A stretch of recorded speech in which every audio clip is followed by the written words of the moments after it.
Breaking news. Breaking news. Breaking news.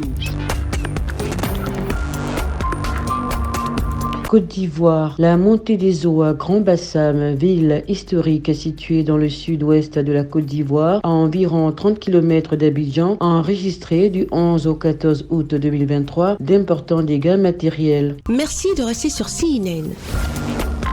Breaking news. Breaking news. Les grandes marées ont frappé 4 jours durant les établissements touristiques en bordure de la mer et ont fait des dégâts considérables. Un touriste de passage en Côte d'Ivoire est indigné et déplore cette situation. Il faut qu'on arrête de jeter les poubelles dans la mer. Voilà le résultat. Mes enfants sont ici un peu fâchés. Pourquoi la saleté vient de la mer beaucoup comme ça? Ça, on n'a jamais vu. Tout est parti dans la mer. Les hôtels au bord de la plage ont été complètement dévastés. La déception est totale chez ce propriétaire d'hôtel qui observe les dégâts impuissants.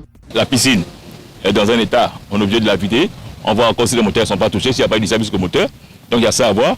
Côté plage, on a perdu tous les transats qu'il y a. On a gardé quelques-uns qui sont juste derrière là-bas. Mais tous les transats en bois sont partis. Et on a aussi le problème du restaurant que vous voyez de l'autre côté. Tout ce qui est table, chaises qui sont restées là hier, qui sont partis. La paillote est partie de moitié. On a perdu 4 ou 5 mètres de mur de l'autre côté. Aujourd'hui, on ne peut pas travailler, ce qui est clair. Et il faut qu'on fasse l'inventaire de tous les dégâts. On a essayé de sensibiliser les jeunes concernant les déchets. Parce qu'ils enterrent les déchets sur les plages. Or, ces déchets-là, à chaque fois qu'il y a le problème d'érosion, les déchets reviennent sur la plage. Et aujourd'hui, vous voyez, on se retrouve dans cet état-là. Cet autre propriétaire du restaurant situé au bord du littoral craint un effondrement de son domaine. Il assiste à son corps défendant le tableau sombre des conséquences sur son activité économique. Il a perdu les 2/3 de son établissement. La mer est en train de partir avec toutes nos réalisations. Depuis 3 jours, on n'a plus d'appartement ici. Vous constatez que les fers du WAF, tout est apparu. Du coup, regardez un peu le volume de sable qui est parti.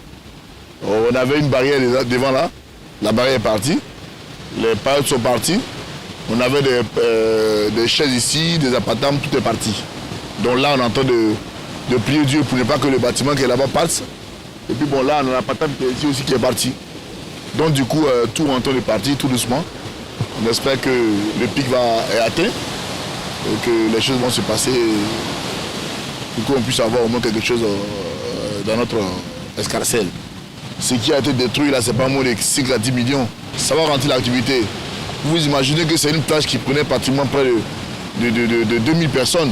Mais là, à peine 100 personnes peuvent tenir ici maintenant. Des gérants de restaurants au bord de la plage ne sont pas en marge de cette catastrophe. Ils restent sans voix et se disent choqués. Ils appellent les autorités ivoiriennes au secours. Ces gâteaux, les clients ne viennent pas. On fait comment?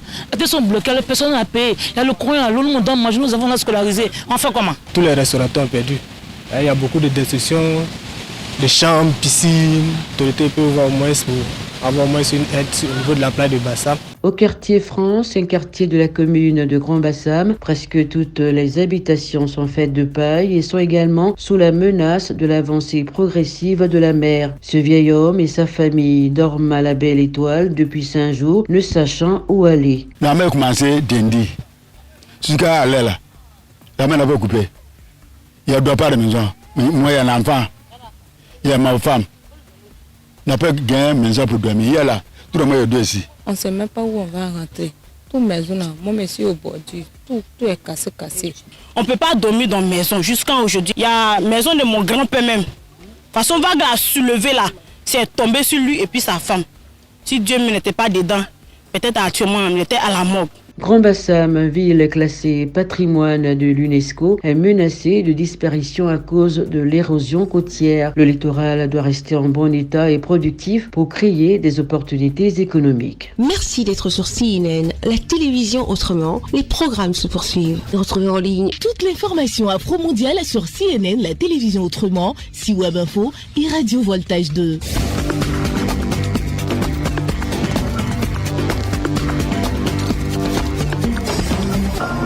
Breaking news. Breaking news. Sur CNN.